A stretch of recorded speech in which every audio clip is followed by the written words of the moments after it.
नमस्कार दोस्तों। एमपी का बजट 2025-26।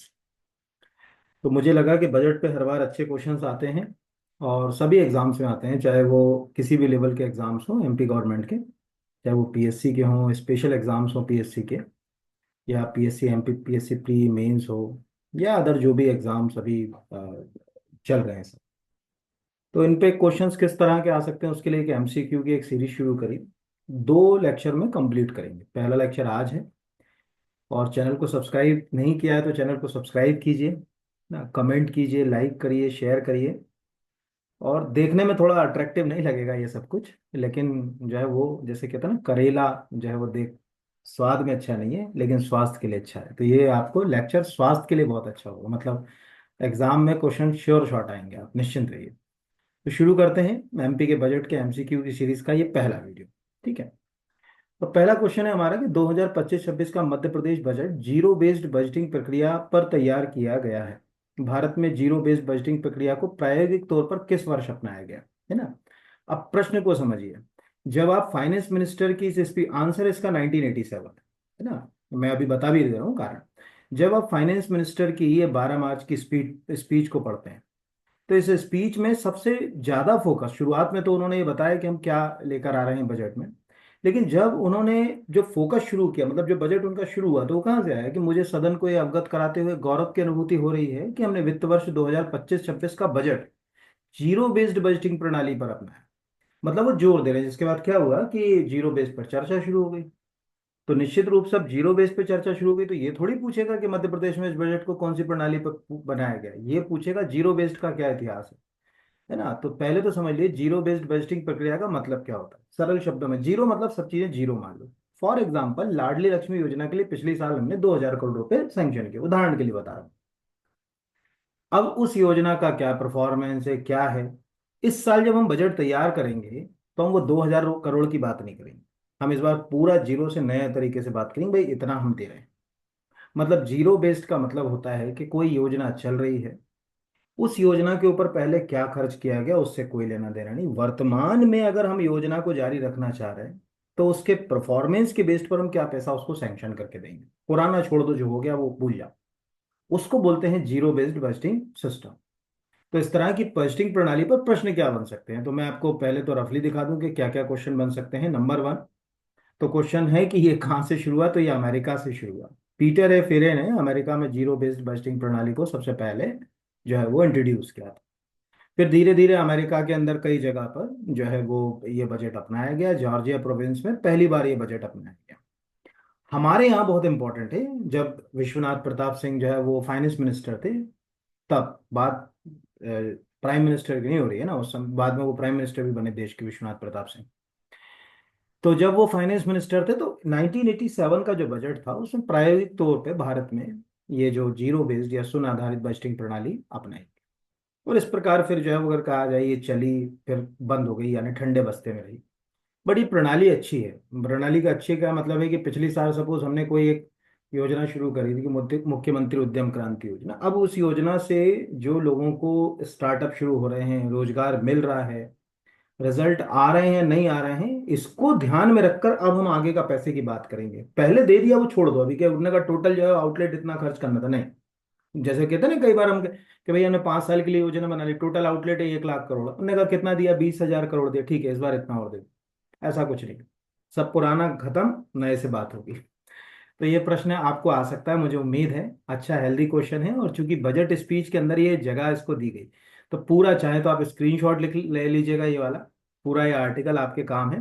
मेंस में ही लिखने को आ जाए किसी को, पीएससी को, कि शून्य आधारित बजट प्रणाली के ऊपर संक्षिप्त लेख लिखो, तो आप इतना लिख सकते हो। और बाकी तो जो मैंने अभी बताया वो भी आप इसमें जो है वो डाल सकते हो क्लॉज।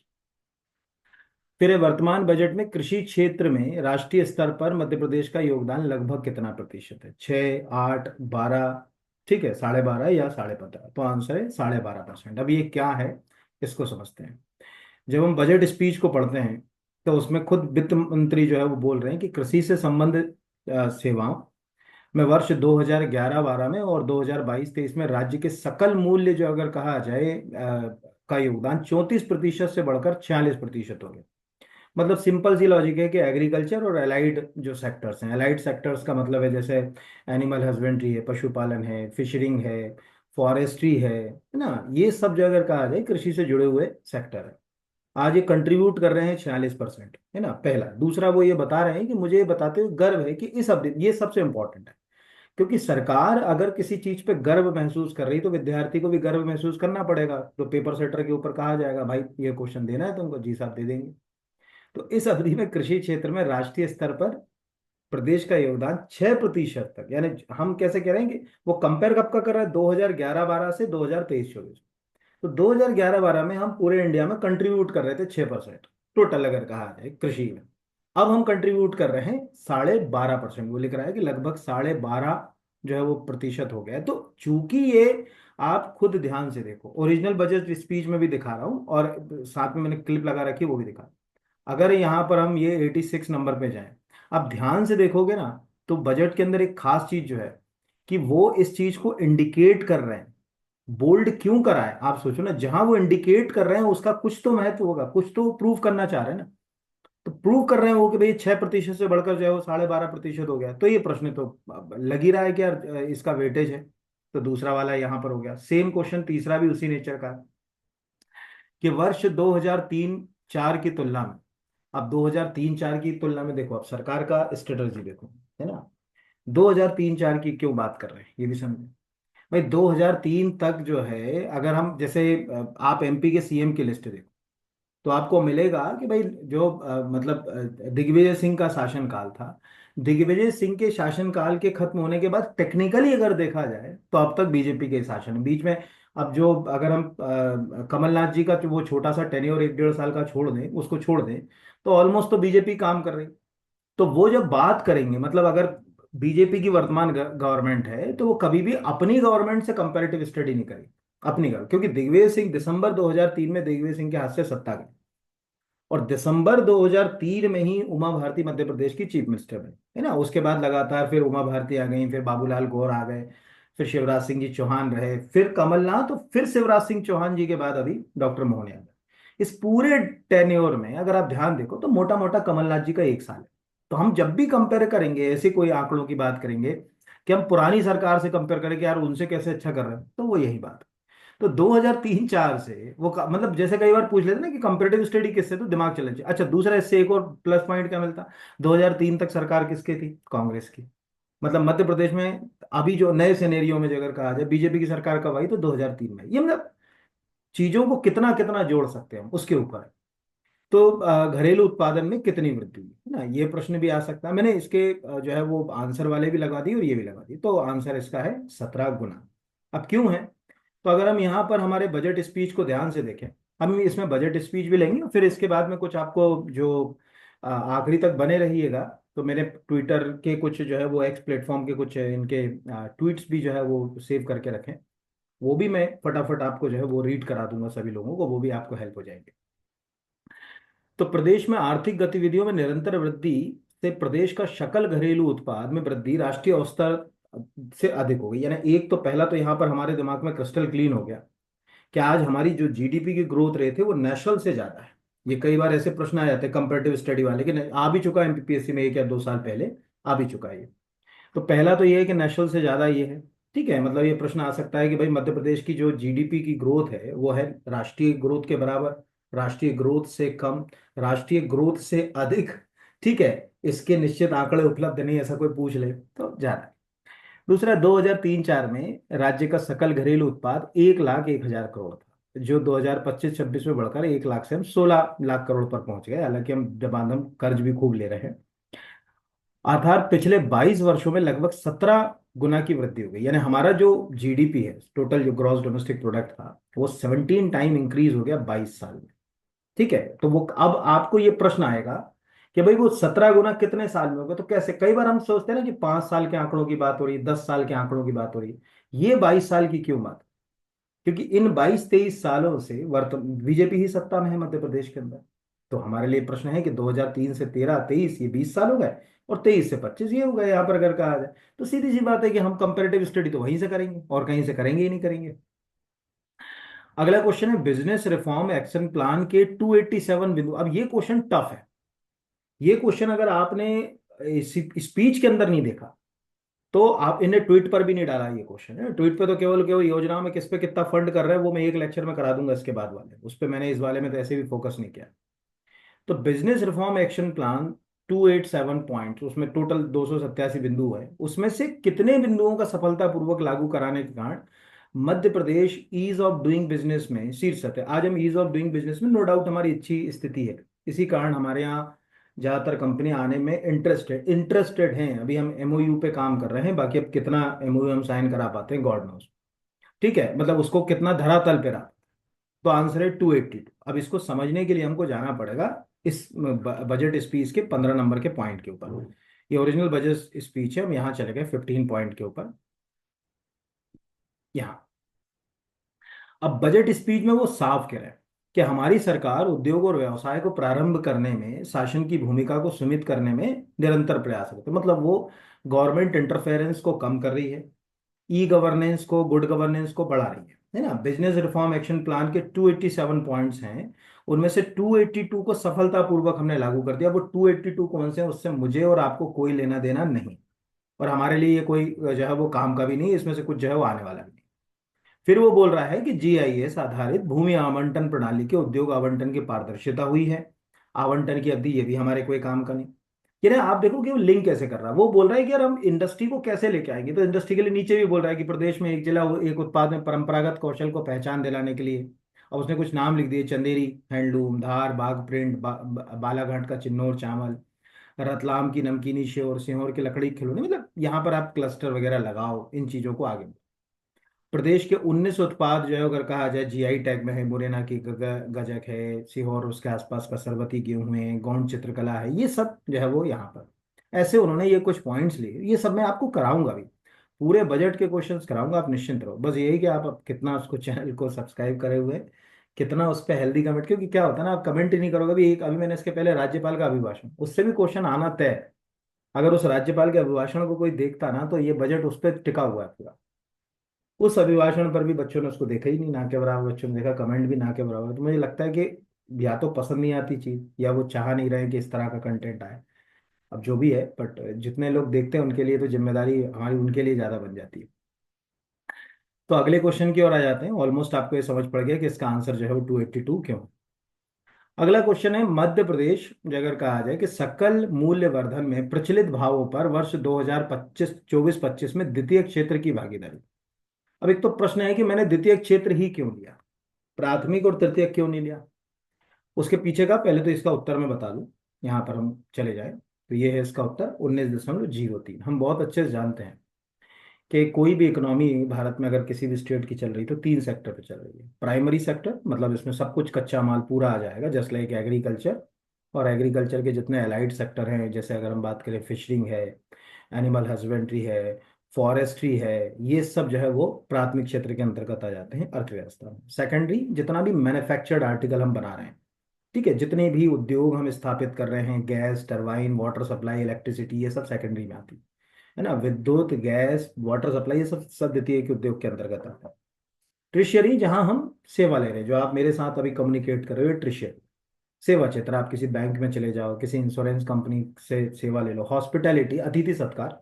हॉस्पिटैलिटी को अस्पताल मत समझना, हॉस्पिटैलिटी है ना अतिथि सत्कार। अपन किसी होटल में ठहरते हैं, वो हॉस्पिटैलिटी है एक प्रकार की, है ना। कोई ट्रांसपोर्टेशन सर्विस, जैसे कोई एयर सर्विस, कोई टूरिस्ट साइट देखते हैं, ये सब सेवा क्षेत्र है। जहां पर जो अगर कहा जाए कि सेवाओं से जो है वो पैसा अर्जित किया जा रहा है। वो कहावत होती थी ना कि हींग लगे ना फिटकरी रंग भी चोखा, मतलब ज्यादा कुछ जा नहीं रहा है। अब वो कहते हैं ना कि एक्स प्लेटफॉर्म वाले का क्या जा रहा है ना, पर भी खूब पैसा कमा रहा है।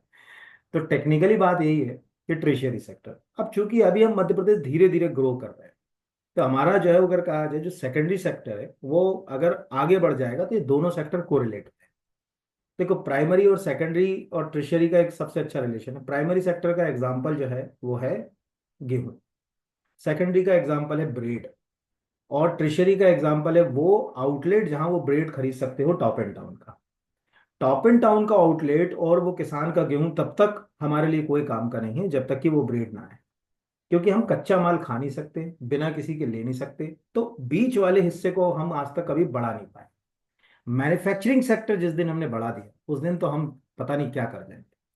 तो आप ध्यान से देखिए, तो आपको दिख रहा होगा कि मध्य प्रदेश में लिखा हुआ, मध्य प्रदेश के शकल मूल्य वर्धन में, यानी ग्रॉस डोमेस्टिक जो वैल्यू हमारी उसके अंदर, क्षेत्रवार हिस्सेदारी में प्राइमरी सेक्टर है 44.36%, सेकेंडरी है 19.03%, और ट्रिशरी जो है अगर कहा जाए 36.61%। आप, मैं एक इकोनॉमिक सर्वे का भी अभी लेक्चर लाऊंगा आपके लिए, बट अभी भी आप अगर इस तरह का कोई क्वेश्चन कॉपी के अंदर लिखते हैं तो कम से कम एक आदत बनाइए कि ऐसे क्वेश्चन के लिए आप पाई चार्ट जरूर बनाइए। बिना पाई चार्ट के इनको आप जो है वो तैयार नहीं करिए, है ना। जैसे सपोज इस तरह से एक पाई चार्ट बना लीजिए, इस पाई चार्ट के अंदर जो है वो आप लाइनिंग कर लीजिए, जैसे आपको लगती है वैसे आप इसमें लाइनिंग कर लीजिए। जैसे दिख रहा है कि भाई सबसे ज्यादा कंट्रीब्यूशन जो है वो आपका किसका है, प्राइमरी सेक्टर का, तो आपने ये यहाँ से एक लाइन ले ली और ये यहाँ से एक लाइन ले ली, इसको आपने सपोज मान लिया कि ये भैया जो है वो प्राइमरी सेक्टर है, प्राथमिक क्षेत्र। फिर उसके बाद वो बोल रहा है कि सेकेंडरी सेक्टर जो है वो लगभग अगर कहा जाए इतना है, तो ये आपने सपोज सेकेंडरी सेक्टर बता दिया, और इस तरह से ट्रिशरी। ऐसे करने से एग्जाम में आपके दिमाग में इमेज क्रिएट रहती, क्या यार सबसे ज्यादा कितना कितना था, वो इमेज में दिखता है। ऐसे आंकड़े ही है ना, 2-4 दिन में भूल जाओ, इमेज रहेगी तो ज्यादा रहेगा। तो कोशिश कीजिए बार डायग्राम पाई चार्ट से ही पढ़ाई करने की आदत है। तो हमें दिख रहा है ये प्रचलित भाव के ऊपर, स्थिर भाव नहीं, प्रचलित मतलब जो करंट प्राइस है। दो तरह के प्राइस होते हैं, एक होता है फिक्स्ड और एक होता है करंट। हमेशा करंट वैल्यू ज्यादा होगी फिक्स्ड से, हमेशा। ठीक है, क्योंकि फिक्स्ड वैल्यू किसी स्पेसिफिक ईयर पर टिकी होती है, जैसे 2011 में। करंट अभी के हिसाब से चल रही है। तो प्रचलित भाव के ऊपर यही प्रश्न पूछेगा ना, इस स्थिर भाव पे तो पूछेगा नहीं मेनली। तो आपको तीनों फिगर अब अगले 1 साल तक तो यही काम आना है, यानी अगले मार्च में जब बजट आएगा उस समय तक तो इसको आप जो है वो छेड़ नहीं सकते कि कुछ बदल जाएगा। तो ये आप थोड़ा सा याद रखिए, इसमें कोई क्वेश्चन जो है वो आ सकता है। तो मतलब इसमें एक क्वेश्चन नहीं है, इसमें तीनों क्वेश्चन तैयार हो। प्राइमरी मतलब ये प्रश्न हो सकता है कि प्राथमिक क्षेत्र के हिसाब से पूछ ले, तब आपको जो है वो 44.36 आंसर हो जाए। सेकेंडरी के हिसाब से पूछ ले तो 19.03 हो जाएगा। ट्रिशरी के हिसाब से पूछ ले तो 36.61% हो जाएगा। यानी प्रश्नकर्ता किसी भी नजरिए से इस प्रश्न को पूछ सकता है ना। ये तो लगा ही दिया मैंने। फिर अगला है, ये भी अच्छा है और इंपॉर्टेंट क्वेश्चन है, मुझे लगता है ये क्वेश्चन कॉपी के अंदर आपको आईएमपी करके लिखना चाहिए, क्योंकि ये प्रश्न मुझे पता नहीं क्यों लगता है कि 101% जो अगर कहा जाए पूछेगा। प्रश्न है कि सुशासन को बढ़ावा देने के लिए जिला विकास सलाहकार समिति का गठन किसकी अध्यक्षता में, under home chairmanship will the district development. अब यहां पर देखो, गठन किया जाएगा, हो नहीं गया है, इस बजट में है ये प्रपोज्ड। तो सरकार अब काम करेगी, 2 महीने 3 महीने में गठित कर देगी। जब 2 महीने 3 महीने में कोई चीज आ जाएगी तो करंट अफेयर से भी जुड़ जाएगी, आने वाले साल 2 साल के लिए चर्चा में आ जाएगी, है ना। जैसे अपन सोचे कि अगर हमने 1972 में मध्य प्रदेश प्लानिंग बोर्ड बनाया था, तो आज भी तो प्रश्न पूछा जा रहा है कि मध्य प्रदेश प्लानिंग बोर्ड, भले ही वो योजना आयोग बाद में नाम दे दिया उसका, प्लानिंग बोर्ड का गठन कब किया। तो अगर आज अब जिला विकास सलाहकार समिति बना, अच्छा याद नहीं करोगे तो गलत, क्योंकि जिला स्तर पे ज्यादातर चीजों में जिले का प्रभारी मंत्री अध्यक्ष होता है, या कलेक्टर को जो है वो अगर कहा जाए पावर दे, तो उलझन हो जाती है। ये बनेगी चीफ मिनिस्टर की चेयरमैनशिप। ये क्वेश्चन जो है वो आपको पूछेगी। तो अगर हम ओरिजिनल बजट पढ़ेंगे तो इसमें जो सुशासन की बात की गई, बजट तो 4 लोगों पे टिका, वो भी हम लास्ट में भी देखेंगे। तो वो बोल रहा है उसी 4 के ऊपर, गरीब कल्याण के ऊपर, अब ये गरीब कल्याण चालू हो गया ना, कृषि फिर गरीब कल्याण, इस तरह से जो है वो बढ़ रहा है बजट। तो अब वो यहाँ पर वो बोल रहा है कि सुशासन की दिशा में कदम बढ़ाते हुए हमारी सरकार ने निर्णय लिया है कि माननीय मुख्यमंत्री जी की अध्यक्षता में, एक तो चीफ चीफ मिनिस्टर की चेयरमैनशिप में होगी, प्रत्येक जिले में जिला विकास सलाहकार समिति का गठन किया जाएगा। ये एक हो गया। अब सपोज आपको एक मेंस में क्वेश्चन आ जाए, जिला विकास सलाहकार समिति पर टिप्पणी लिखे, तो आप क्या लिखोगे कि बजट भाषण 2025-26 में प्रत्येक जिले के लिए एक जिला विकास सलाहकार समिति के गठन का प्रावधान किया गया। इसका मुख्य उद्देश्य था कि जिला स्तर पर और राज्य में सुशासन व्यवस्था को आगे बढ़ाना। ठीक है, ये पहला। इस समिति का जो अध्यक्ष होंगे वो माननीय मुख्यमंत्री जी होंगे ना, पदेन रूप से मुख्यमंत्री को अध्यक्ष बनाया जाएगा, बल्कि वहीं जो भी जिले का प्रभारी मंत्री है वो इसका उपाध्यक्ष होगा यहाँ पर। और जिले के विकास से संबंधित बाकी सेक्रेटरी वगैरह तो अगर होगा तो कलेक्टर ही होगा, इसमें कोई डाउट की बात नहीं। और मतलब अब वो देखने वाली बात है कि किसको रखेगी, पर जनरली जिले स्तर पर जितनी भी समितियां होती है इसमें सचिव तो कलेक्टर को ही रखते हैं। तो जिला समिति अब क्या करेंगी ना, मतलब अगर कहा जाए कि इसमें अलग अलग तरीके से जिले का कैसे डेवलपमेंट है, उसके लिए ये रोड मैप तैयार करेंगी, उसके लिए जो है अगर कहा जाए आगे बढ़ेंगी। तो ये एक अच्छा, मतलब जैसे कहते हैं ना कि कुछ क्वेश्चन जो हेल्दी क्वेश्चन की डेफिनेशन में आते हैं, ये उस हेल्दी क्वेश्चन की डेफिनेशन वाला क्वेश्चन है, ये याद रखिएगा। फिर अगला जो है ये भी बहुत इंटरेस्टिंग क्वेश्चन है, मतलब इसके आने की संभावना भी कुछ ज्यादा ही है, मुझे लगता है ये भी आएगा। बजट भाषण के अनुसार मुख्यमंत्री समृद्ध परिवार योजना का उद्देश्य है, पहला, परिवार के स्वास्थ्य सुविधा बढ़ाना, आयुष्मान भारत की तरह राज्य स्तरीय योजना का क्रियान्वयन करना, आजीविका के साधनों का सुदृढ़ीकरण करना, और जो अगर कहा जाए कि परिवार के सभी सदस्यों को बीमा सुविधा उपलब्ध कराना। तो टेक्निकली ये क्वेश्चन अब क्यों आएगा, इसका पहले तो यहां देखें, अब आपको दिख रहा होगा आजीविका, मुख्यमंत्री समृद्ध परिवार योजना, मेन है कि कैसे ना कैसे करके हम जो फैमिली इनकम है उसको बढ़ाना है। तो लिख रहा ना कि आजीविका के साधनों का सुदृढ़ीकरण करके परिवार, यानी जो उसकी लाइवलीहुड है, वो कृषि से आजीविका ले रहा है, उद्योग से आजीविका ले रहा है, किसी सेवा क्षेत्र से, जैसे मैं हूं, अभी मैं सेवा क्षेत्र में शिक्षक हूं। तो अगर मेरे परिवार की आय को उनको बढ़ाना है तो मध्य प्रदेश में AI, artificial intelligence, online platforms, ठीक है, इन प्लेटफॉर्म्स पे उनको काम करना पड़ेगा, तो उससे मुझे जो बेनिफिट मिले, मतलब एक कॉमन व्यक्ति के लिए बात कर रहा हूँ। हालांकि इसका उद्देश्य जो है अगर कहा जाए गरीबी रेखा से नीचे जीवन यापन करने वाले जो है वो लोगों के लिए है। तो अपने को ये तो दो पॉइंट समझ पड़ गए कि मुख्यमंत्री समृद्ध परिवार योजना के उद्देश्य क्या है, पहला, आजीविका के साधनों का सुदृढ़ीकरण, पहला। दूसरा, गरीबी आय रेखा से नीचे जीवन यापन कर रहे परिवारों को योजनाओं का लाभ देना। तीसरा, कि गरीबी रेखा से नीचे जीवन यापन कर रहे परिवारों को एक या दो योजना, भी क्या होता है कि जैसे मान के चलो कोई बीपीएल फैमिली है, अब मुख्यमंत्री उद्यम क्रांति योजना का लाभ ले लिया, अब सब कोई जो अगर कहा जाए दूसरी योजना चालू हो गई। अब उन्होंने कहा क्या तुमने लोन लेकर रखा है, हमने कहा साहब लिया है, काहे से लिया, उन्होंने कहा मुख्यमंत्री, अरे नहीं नहीं तुम पात्र नहीं हुए, तो भाई ये स्टार्टअप के लिए लोन नहीं मिलेगा, क्यों के लिए सर, अरे ऑलरेडी तुम्हारे ऊपर एक लोन चल रहा है, ये ऑलरेडी तुम एक स्कीम को जो है वो गवर्नमेंट के लिए रखे हो। तो उन्होंने कहा कि नहीं भाई एक या दो नहीं, अब अगर आप एलिजिबिलिटी रखते हो तो आपको कई सारी योजनाओं का लाभ जो है वो मिल सकता है, ये भी एक अच्छा इनिशिएटिव है। और ये उन्होंने जो है वो अगर कहा जाए ट्वीट में भी लगाया यहाँ पर, है ना, ट्वीट में, अगर कोई मध्य प्रदेश एमपीपीएससी मेंस की तैयारी कर रहा है, या आप फॉरेस्ट एफएसओ की तैयारी कर रहे हैं, फूड सेफ्टी ऑफिसर की, या आप असिस्टेंट प्रोफेसर की, या कोई एमपी के जो स्पेशल पेपर होते हैं फर्स्ट पेपर, एक बार मेरी ऐप डाउनलोड करके जो फ्री वीडियो वही देख लेना, तो आपको स्टैंड समझ पड़ेगा कि एक्चुअल क्या क्वेश्चन आ रहा है, कहाँ से आ रहा है। और फूड सेफ्टी ऑफिसर का तो बैच मेरा बहुत ही मतलब शानदार है, आप चाहो तो ज्वाइन कर सकते हो, क्योंकि पढ़ा मैं ही रहा हूँ उसमें सब कुछ। तो यहाँ पर ये बात आ गई कि आपको उन्होंने ट्वीट भी करा है, ट्वीट पे क्या लिखा, नई योजनाएं नया संकल्प, बजट 2025-26, मुख्यमंत्री समृद्ध परिवार योजना, बजट प्रावधान 125 करोड़, इन्होंने क्या करा, 125 करोड़ रुपए इसके लिए अलग सेंक्शन कर, कि हम कैसे जो है अगर कहा जाए उनके लाइवलीहुड रिसोर्सेस को बढ़ाएं। तो ये एक अच्छा मतलब इसको एक आप अच्छा इनिशिएटिव मान सकते हो, इससे अच्छा कोई इनिशिएटिव नहीं होगा। तो अभी आपको आज क्या समझ पड़ी कि बजट में ये दोनों, एक तो मुख्यमंत्री समृद्ध जो अगर कहा जाए परिवार, और जिला विकास सलाहकार समिति, दोनों ही बजट के नए इनिशिएटिव, दोनों ही नए इनिशिएटिव है यहाँ पर। फिर अगला क्वेश्चन जो है वो अगर कहा जाए है, पीएम ऊषा परियोजना का निम्नलिखित में से कौन सा, अब ये तो वैसे सबको रटा ही होता है क्योंकि सबने हायर एजुकेशन के लिए पढ़ा है। पर प्रश्न ये है कि हमने तो हायर एजुकेशन के लिए पढ़ा है, पर प्रश्नकर्ता कैसा प्रश्न बनाया यहाँ पर, है ना।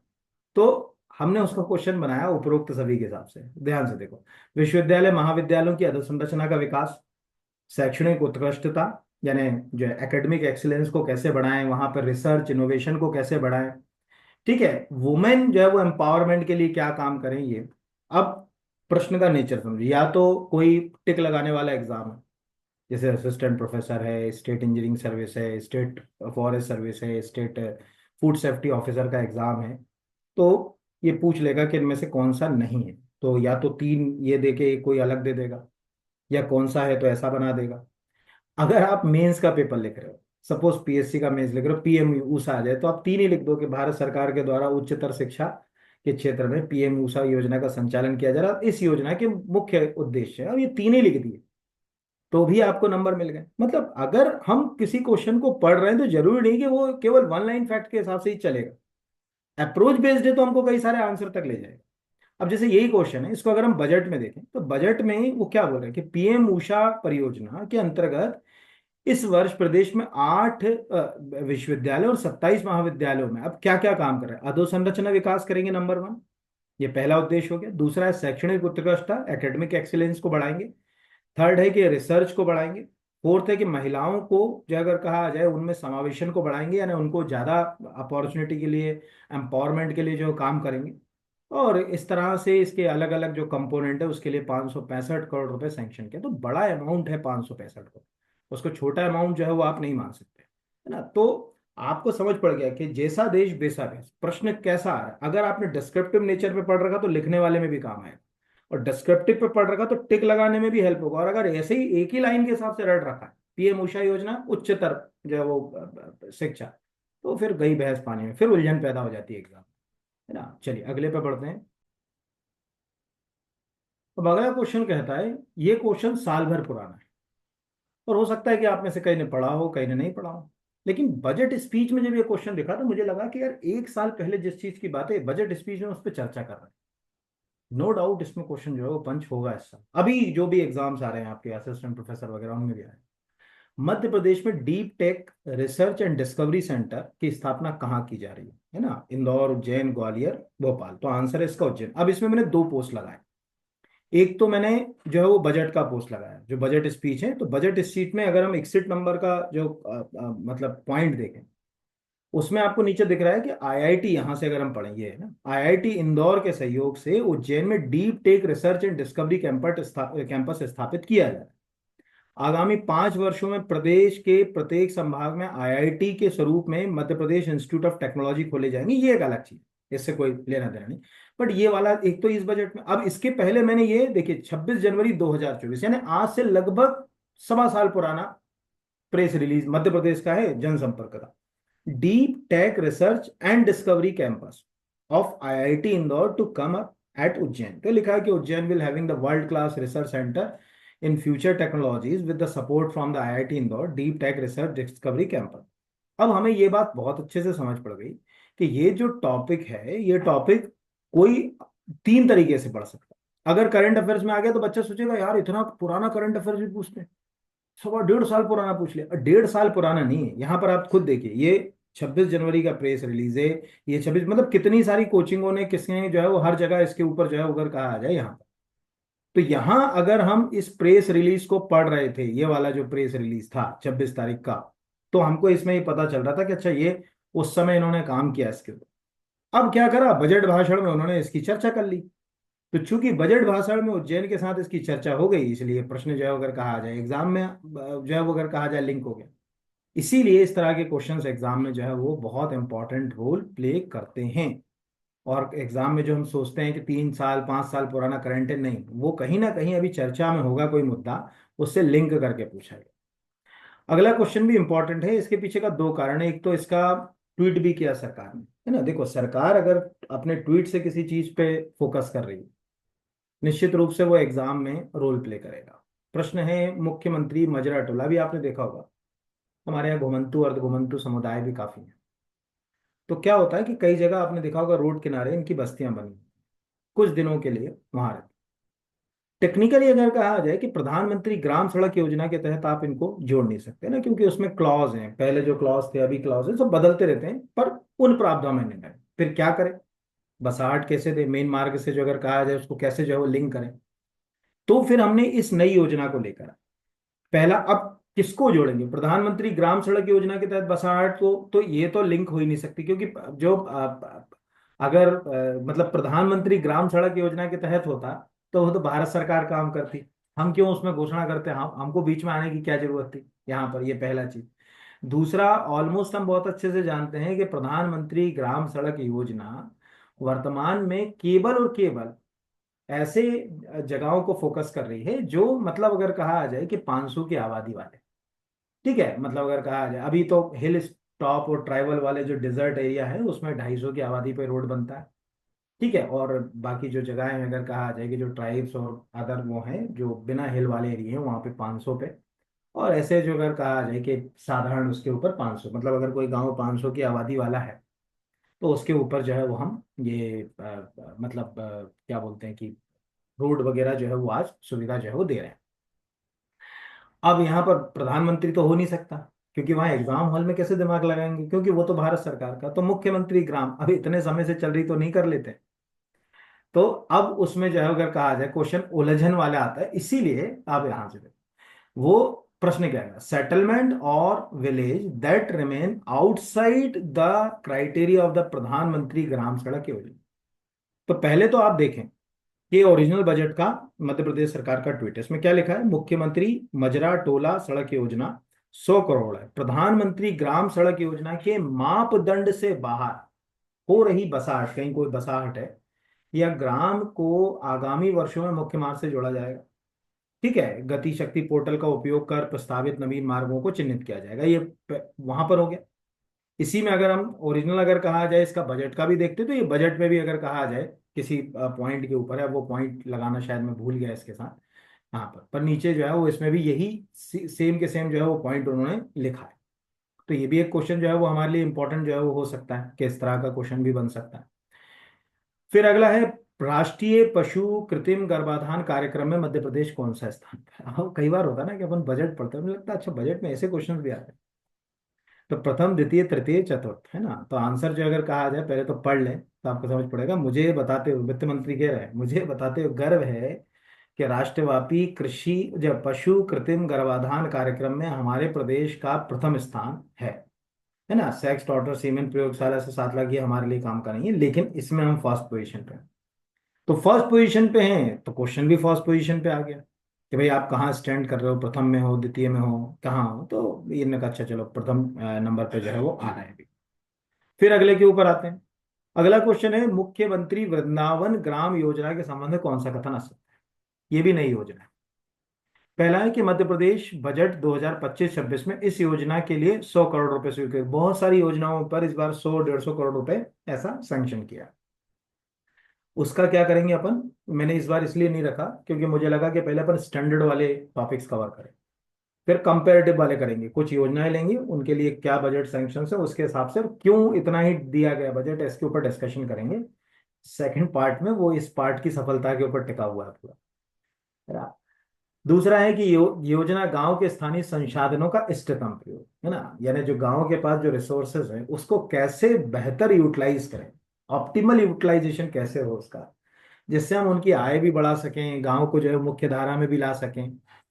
योजना के अंतर्गत प्रत्येक ग्राम में एक उन्नत गौशाला का निर्माण, ऐसा गौशाला से इसका कोई सीधा सरोकार है नहीं इस योजना का। योजना के तहत ग्रामीण जनों को आर्थिक एवं सामाजिक उन्नति सुनिश्चित की जाएगी। मतलब हम इसको एक सब सरल शब्दों में, कोई इंटरव्यू दे रहा है आप में से पीएससी का सपोज, और पूछेगे भाई बताओ ये अभी एक वृंदावन ग्राम योजना है, तो आप ये कहोगे कि सब गाँव को, मध्य प्रदेश में जो गाँव है उन्हें आर्थिक और सामाजिक रूप से हमको मुख्य धारा में लाना। वो आर्थिक रूप से भी पिछड़े हुए हैं और सामाजिक रूप से। पीछे का कारण यह है कि गांव के पास जो रिसोर्सेज हैं, रिसोर्सेज बहुत अच्छे हैं पर उनका ऑप्टिमल यूटिलाइजेशन नहीं होता, मतलब हम उन रिसोर्सेज का यूज नहीं कर पा रहे। देसी भाषा में ऐसे समझ लो कि गांव में एक व्यक्ति के घर 4 भैंस लगते हैं, अब मठा भी होता है पर वो मठा बेच नहीं पा रहा। ठीक है, ऐसे ही इधर उधर जो जा रहा है या फेंक रहे हैं उसको यूज ही नहीं हो रहा। तो शहर में उसी से जो है वो पैसे कमाए जा रहे हैं। अगर वो रोज 50 लीटर जो है अगर कहा जाए मठा जो है वो निकालता है, तो सपोज 20 रुपए के हिसाब से उसको 1,000 रुपए जो है वो की कमाई होना, और महीने के 30,000 रुपए उसके तो बर्बाद हो रहे हैं।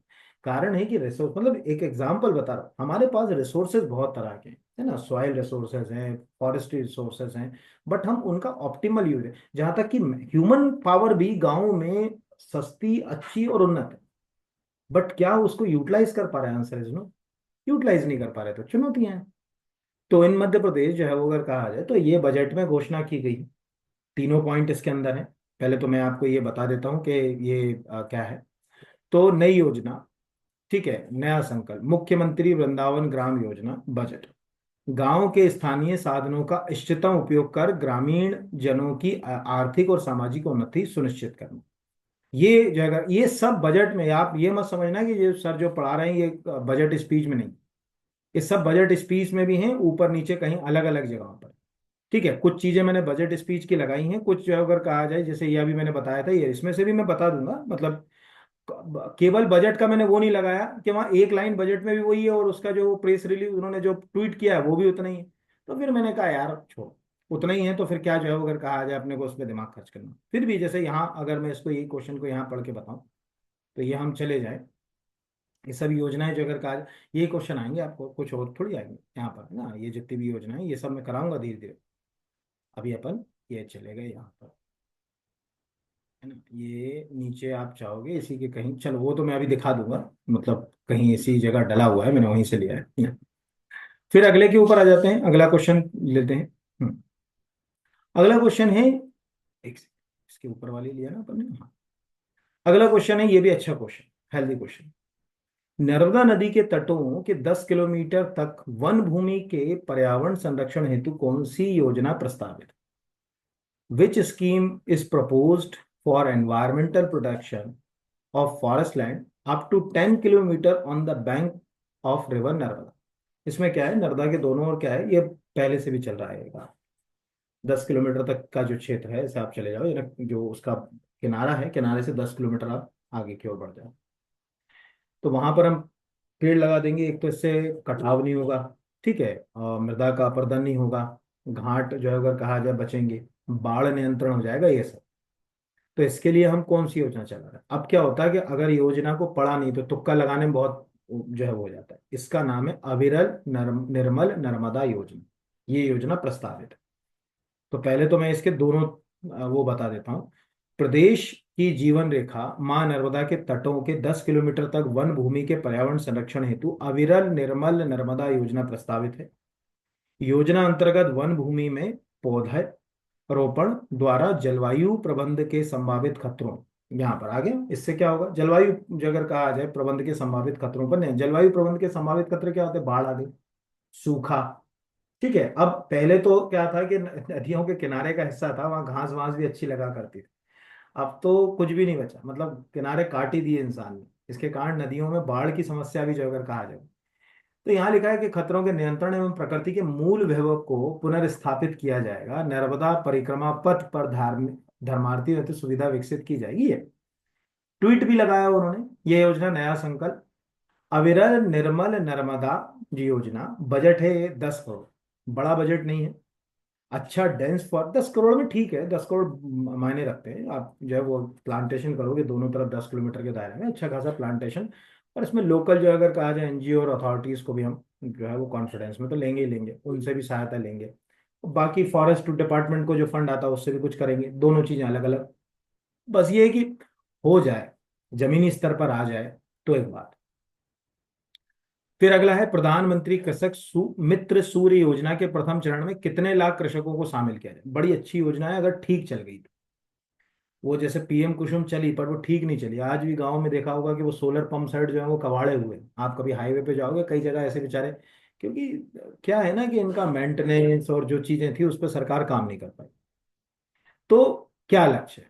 तो पहले फेज में 10 लाख जो है वो किसानों को शामिल करेंगे। अब कैसे? तो पहले आप देखो यहाँ पर, हम दोनों तरह से देखेंगे। समृद्ध मध्य नई बजट का ही है।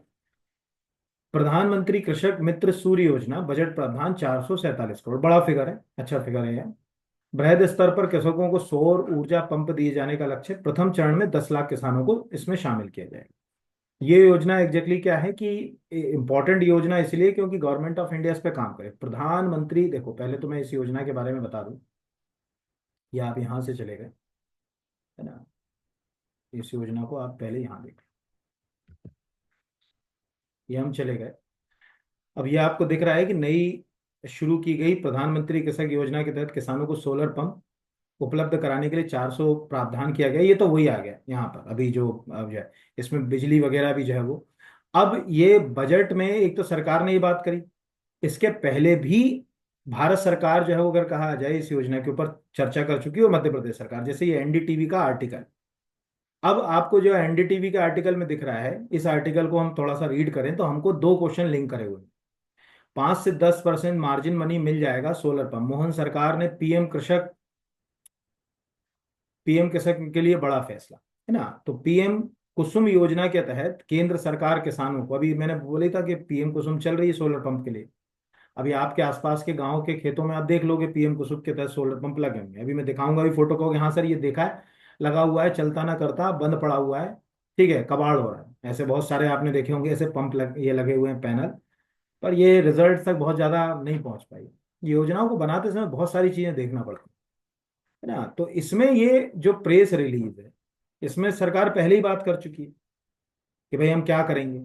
वही के वही बात उन्होंने जो अगर कहा जाए बजट स्पीच में डाल दी तो प्रश्न जो है वो लिंक हो गया कि हाँ, भी पहले भी चर्चा थी, अभी भी चर्चा है, तो प्रश्न आएगा ही आएगा।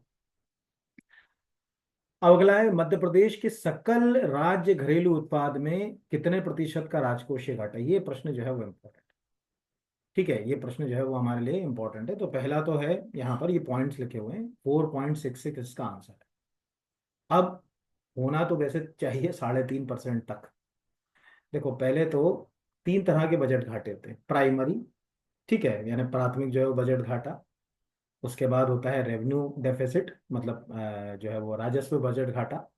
और फिर होता है राजकोषीय, जिसको फिस्कल डेफिसिट कहते हैं। घाटे को इंग्लिश में डेफिसिट को, तो प्राइमरी डेफिसिट, रेवेन्यू डेफिसिट और फिस्कल डेफिसिट। सबसे कम होता है प्राइमरी, सबसे ज्यादा होता है राजकोषीय। राजकोषीय को देसी भाषा में मैं तीनों बजट घाटों को एक लाइन में समझाता हूँ, बच्चों वाली लैंग्वेज। ठीक है, हालांकि समझाने के लिए एग्जैक्टली वहां तक नहीं जा पाओगे। तुम्हारे पापा ने तुम्हें 100 रुपए दिए, तुमने 110 रुपए खर्च कर लिए, है ना। तो ये 100 रुपए तुम्हारी इनकम थी, 110 तुम्हारा एक्सपेंडिचर था। ये 10 रुपए का गैप था, ये है रेवेन्यू डेफिसिट, इनकम और एक्सपेंडिचर का डिफरेंस। इसको बोलते हैं राजस्व घाटा।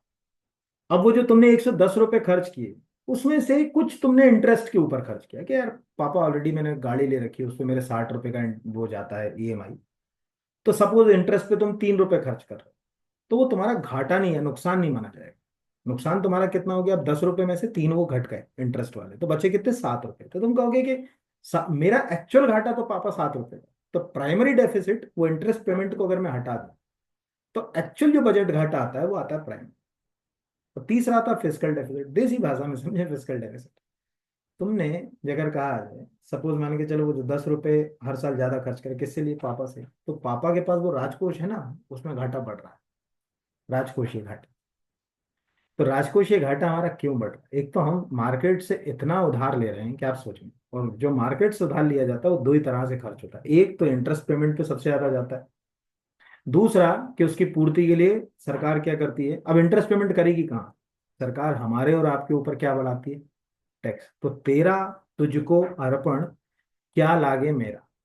आपको फ्री बीज जो सरकार दे रही, मुफ्त की जो रेवड़ी बांट मिल आपको रही है, पर उसके लिए पैसा आप ही से वसूला जा रहा है।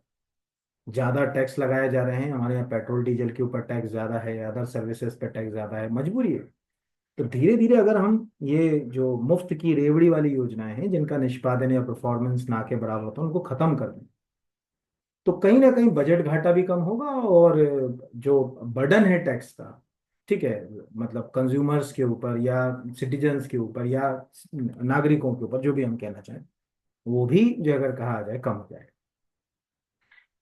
ओवरऑल समृद्ध मध्य प्रदेश के लिए आपको दिख रहा है कि बजट का आकार, मैं अभी एक आर्टिकल पढ़ रहा था दैनिक भास्कर में, तो मुझे बड़ी हंसी आई। उसमें लिखा था कि 4,21,032 करोड़ का बजट है, और इतने का ही हमारे ऊपर कर्जा है। इतना ही कर्जा है जितना ये लिखा है, सेम कर्जा है। मैं अभी आपको दिखा भी दूंगा वो पोस्ट, अभी दैनिक, देखो मैं यही दिखा देता हूँ। दैनिक भास्कर ई पेपर में मिल जाएगा, है ना। मुझे ई पेपर लेना पड़ेगा यहाँ पर। अभी कल का जो बजट वाला जो पेपर आया था, 13 तारीख, दैनिक भास्कर, मतलब आपको जैसे हम ये ई पेपर पे चले गए। अब ये 14 तारीख का तो हम 14 तारीख का तो नहीं लेंगे, हम लेंगे पेपर 13 तारीख का, है ना, क्योंकि 12 को बजट था, तो 13 को। अब 13 तारीख का जो अगर कहा जाए, ये है प्री वीक के रंग, मतलब इसका वजन बहुत ज़्यादा है यहाँ पर। और ये यहाँ पर जो है वो इन्होंने काफ़ी कुछ इसमें लिखा है, और अंदर एक जगह इसी में, शायद अगले पेज के ऊपर ही मुझे लगता है, किसी एक जगह इन्होंने बकायदा ये बात लिखी है। देखिए, देखते हैं अपन कहाँ लिखा हुआ है ये वाला है। आप लोग न्यूज़पेपर भी, मैं न्यूज़पेपर भी बच्चों को सोचता हूँ कि पढ़ना सिखा दूं, पर वो भी कोई देखता, एक्चुअल वीडियो ही नहीं देखता कोई, तो मन ही नहीं करता कि क्या क्या सिखाऊं, क्या करूं। नहीं तो न्यूज़पेपर पढ़ना भी एक अपने आप में बढ़िया सी जो है वो कला है। एक सेकंड रुकिए, मैं वो क्या है कि यहीं पर किसी जगह लिखा हुआ है, अब मुझे ढूंढना पड़ेगा कहाँ लिखा हुआ है।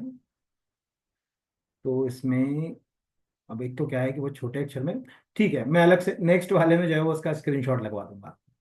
मतलब उसमें ये बात साफ है कि भाई जो है, हाँ, ये 10-11 नंबर के पेज के ऊपर है ना, अपन एक्चुअल वहीं से सीधे उसी पेज के ऊपर चले जाएं तो ज़्यादा अच्छा रहेगा ये। तो अब हम यहाँ पर जैसे अगर कहा जाए 10-11 पर चले गए, तो इसमें बकायदा जो है वो ये पूरा बताया गया कि जो हमारा जो है वो बजट है उसमें हमारी कहानी क्या है, कैसी जो है वो हमने करी। तो इसको अगर हम ध्यान से देखें, 5 साल में दुगना हो गया मध्य प्रदेश के कर्ज का बोझ, देश के सबसे बड़े राज्यों में सबसे ज्यादा, है ना। तो ओवरऑल यहाँ पर हमको एक चीज अच्छी मिल रही है कि महाराष्ट्र, तमिलनाडु, उत्तर प्रदेश, कर्नाटक, राजस्थान के बाद सबसे ज्यादा कर्ज हमारे ऊपर। ठीक है, यानी इस क्रम में ये नंबर आपको जो है वो याद रखना है। ये क्वेश्चन एक तो आपको जो है वो आ सकता है। दूसरा, हमारी इस बार का जितना बड़ा बजट है उतना ही लगभग जो है वो हमारा कर्ज यहाँ पर आपको दिख रहा है कि लाख करोड़ में, तो 4.2 लाख करोड़, इतना ही बजट का आकार है इस साल का। ठीक है, इतना ही बजट का आकार है। आप खुद देखिए, यहां से इसको आप पढ़िए, क्या लिखा हुआ है, 2025। राज्य के ऊपर कर्ज कितना है, 4,21,740 का कर्ज है, 4,21,740। अभी हमारा बजट का आकार कितना है, 4,21,000। जितना हमारा बजट है, ना हम अपनी जीडीपी का जो हिस्सा दिखा रहे हो, उतना हमारे ऊपर कर्ज है। ये जो अगर कहा जाए, दैनिक भास्कर का जो बकायदा आर्टिकल आया, पढ़ा करिए, दैनिक भास्कर वगैरह में अच्छे आर्टिकल छापते हो लोग। ठीक है, तो ये आपको इससे जो पता चल रहा है, ओवरऑल इससे आपको दो बेनिफिट हो गए कि अभी हम जो बड़े राज्य हैं उसमें कहाँ स्टैंड कर रहे हैं कर्ज में, ये अगर कहा जाए। ठीक है, 2019 में जो अगर कहा जाए स्थिति क्या थी, कर्ज का अनुपात क्या था, यही सब आजकल क्वेश्चंस आपको लिंक होकर आ रहे हैं। और कोई क्वेश्चन थोड़ी आ रहा है आजकल, ऐसे ही क्वेश्चन जो है वो ज्यादा मतलब अगर कहा जाए प्रश्न पूछे जाने लगे। तो एक तो ये राजकोषीय घाटा भी ज्यादा है थोड़ा, है ना, क्योंकि हम Madhya Pradesh fiscal responsibility and budget management act बनाया था हमने राजकोषीय घाटे को कम करने के लिए। उसको बनाने के बाद तक हम जो है वो 3-3.5% का उसका जो ट्रेंड है उसमें लिखा हुआ है। देखो क्या हुआ है कि जो राजकोषीय घाटा होता है, फिस्कल डेफिसिट, उसको कम करने के लिए भारत सरकार ने पहला इनिशिएटिव शुरू किया। उसमें fiscal responsibility and budget management act Bharat सरकार ने बनाया 2003 में। ठीक है, यानी यहाँ टाइप करेंगे आप, fiscal responsibility and budget management act 2003। 2003 इसलिए लिखना पड़ेगा क्योंकि गवर्नमेंट ऑफ इंडिया ने 2003 में आया था, है ना, राजकोषीय उत्तरदायित्व एवं बजट प्रबंधन अधिनियम 2003 लाए। ये भारत सरकार ने लेके आए। सब राज्य जो अगर कहा जाए उसके आधार पर अपने अपने स्तर पर इस तरह का एक्ट लाने लगे। हमने जो है अगर कहा जाए इस तरह का एक्ट इंट्रोड्यूस किया 2005 में। तो पूछेगा कि भाई मध्य प्रदेश ने जो अगर कहा जाए कि कब लेकर आई, तो मध्य प्रदेश ने 2005 में अपना एक्ट बनाया। अगर मैं यहाँ इसको मध्य 2005 कर दूं तो ऑटोमेटिकली एमपी का आ गया, ये अब हमारा था। इसमें हमने ये कहा, ये लिखा मध्य प्रदेश राजकोषीय उत्तरदायित्व एवं बजट प्रबंधन, हमको बजट घाटे को, राजकोषीय घाटे को कम करना। इसमें हमने कहा यार हमको कैसे ना कैसे करके यार 3-3.5% की स्थिति के ऊपर ही टिके रहे। पर आज तक हम, यानी 2005 से 2015, 20 साल में हम उसको अचीव नहीं कर। अगर हम 20 साल में अचीव नहीं कर पाए तो मतलब कहीं ना कुछ तो गड़बड़ी है। या तो हम बहुत ज्यादा अगर कहा जाए कि कर्जा ले रहे हैं, ये लिखा हुआ है reduce fiscal deficit each financial year so as bring down to not more than 3% of जी। 2009 तक आप इसको कहाँ लाओगे, 3% पे। अब 2009 से हम 2019, 19 से हम 25, 15 साल आगे निकल गए, तब भी हम जो है अगर कहा जाए 4.6 के ऊपर खड़े हैं। ये चैलेंजेस हैं जिनके ऊपर हमको बात करना है। ठीक है, अब इस चैलेंजेस का आधार क्या है, ये देखो। तुम्हारे पापा 100 रुपए कमाते हैं हर महीने, और 10 रुपए, 9.84% समझते हैं ना, 10 रुपए मतलब 10%, 10 रुपए ब्याज पर देते हैं। कितना गलत है, ये तो नुकसान ही हो रहा है ना। यानी एक आदमी अगर 1 लाख रुपए महीना कमाए और उसमें से हर महीने 10,000 रुपए केवल ब्याज पर दे, तो कुछ ना कुछ तो करना पड़ेगा। इतना चर्चा करता नहीं, लेकिन ये सब चीजें बहुत इंपॉर्टेंट है, तो इसको स्क्रीन को अच्छे से देखिए। ये टॉपिक में से बहुत सारे क्वेश्चंस बनेंगे। टोटल हम जो है वो जो है अगर कहा जाए कि जो ब्याज पर भुगतान है ना, इंटरेस्ट पेमेंट कितना कर रहे हैं, तो 9.84% कर रहे हैं। टोटल हमारा जो राजकोषीय घाटा है तो कितना है, 4.66 है। ठीक है, टोटल हमारे जीडीपी में कितना कंट्रीब्यूशन है, ये सब चीजें आपको एग्जाम में पूछ रहे हैं आजकल। तो ये आती हैं क्वेश्चन, ये आप याद रखिएगा। और इसमें एक लाइन और मैं आपको, चूंकि यहाँ पर अब बात निकली है, तो मैं आपको बता देता हूँ, ये क्वेश्चन भी बहुत आता है, ये देख लीजिए, ये फार्मूला कॉपी के अंदर लिख लीजिएगा, चूंकि आप मुझसे पढ़ रहे हैं तो लिख ही लीजिएगा। ये 3 फार्मूले मैं आपको प्लान करके दे रहा हूँ। ये 3 फार्मूले आपको जो है वो लिखना है, मतलब जो आप फार्मूले में बता रहा हूँ कि किससे क्या जो है वो अगर कॉपी में लिख लीजिएगा, यानी और रेवेन्यू डेफिसिट, फिस्कल डेफिसिट और प्राइमरी डेफिसिट, तीन तरह के डेफिसिट हैं और तीनों के फार्मूले आपको लिखना चाहिए। तो ये तीनों फार्मूले एक के बाद एक नोट करिए। पहला फार्मूला देखिए, पहला फार्मूला है राजस्व घाटा, रेवेन्यू डेफिसिट। क्या बोल रहा है वो? 10 - 1। 10 क्या बोल रहा है? रेवेन्यू, यानी रेवेन्यू इनकम जो हमारी जो है अगर कहा जाए कितनी, ठीक है। और 1 जो अगर कहा जाए, क्या बोल रहा है? रेवेन्यू की जो अगर कहा जाए रिसिप्ट। सो रेवेन्यू रिसिप्ट और रेवेन्यू एक्सपेंडिचर, यहाँ पर कुल व्यय जो अगर कहा जाए एक्सपेंडिचर, 10 में जो है वो एक्सपेंडिचर। तो राजस्व घाटा क्या बोलता है? राजस्व घाटा बोलता है रेवेन्यू इनकम और रेवेन्यू एक्सपेंडिचर का डिफरेंस, ठीक है, इनका अंतर होता है राजस्व घाटा। ये दूसरे नंबर पे होता है, यानी सब बजट घाटों में, तीनों में। दूसरा जो बोल रहा है राजकोषीय घाटा। अब राजकोषीय घाटे को देखिए, 9 में से घटाना है 156 को। 9 क्या बोलता है? कुल व्यय, टोटल एक्सपेंडिचर है हमारा यहाँ पर 9। अब टोटल एक्सपेंडिचर में से क्या अपने को माइनस करना? 156 है ना। 156 में टोटल रेवेन्यू कितना हमको प्राप्त हुआ वो, टोटल हमको ऋणों से हमको क्या वसूली वो, और अदर जो हमारे को प्राप्ति हुई, ये तीनों को अगर हम घटा दें तो जो घाटा है, यानी ये तीनों हमारे इनकम हो गई यहाँ पर, कि भाई हमने जो है वो जैसे 100 रुपए लोगों से प्राप्त हुए, रेवेन्यू रिसिप्ट हो गए। ऋण जो हमने दुनिया में दिए थे उससे इंटरेस्ट आया, वो 10 रुपए हो गए, तो ये 110 रुपए हो गए। अदर हमको कहीं से चीजें प्राप्त हुई, 10 रुपए उससे आए सपोज, तो ये 120 रुपए थोड़ी देर के लिए बने। और टोटल जो है अगर कहा जाए आपका व्यय कितना हो गया? 140। तो 140 माइनस 120, 20 रुपए का आपको राजकोषीय घाटा। तो राजकोषीय घाटे को कम करने का तरीका क्या है? ध्यान से देखिए, इस 5 को कम कर दे, एक को तो रिसिप्ट तो कम नहीं कर सकते यहाँ पर। तो राजकोषीय घाटे को हम कैसे कम करेंगे? हम एक ही तरीके से जो अगर कहा जाए कम कर सकते, और वो एक तरीका जो है कि जो हमारा एक्सपेंडिचर है, उस एक्सपेंडिचर के अंदर हम ब्याज का जो भुगतान है और ये सब चीजें जो हमारा खर्चा जा रहा है उसको हम कैसे ना कैसे करके कम करें। और प्राथमिक घाटा 17 - 11, यानी राजकोषीय घाटे में से आप केवल ब्याज भुगतान को घटा दो। तो आपको ये जो अगर कहा जाए एक्चुअल जो घाटा है वो ये मिल जाए। चाहो तो आप स्क्रीनशॉट ले लो, ये क्वेश्चन आते हैं। तो अब सरकार अब क्या करती, गॉड नोस। देखें, अगला बच्चों वाला क्वेश्चन है, मुझे लगता है सबको पहले से ही रटा हुआ है, पर चूंकि बजट में अभी मैंने गवर्नर की स्पीच जो बताई थी उसमें भी ये बात थी, और अभी ये इसमें भी जो है वो अगर कहा जाए है। मध्य प्रदेश के खनिज उत्पादनों के संबंध में निम्नलिखित में से कौन सा सही नहीं है? ये 23-24 के आंकड़ों की बात कर रहा है वो खुद। कॉपर के प्रोडक्शन में नंबर 1, मैग्नीज के प्रोडक्शन में नंबर 1, रॉक फॉस्फेट के प्रोडक्शन और बॉक्साइट।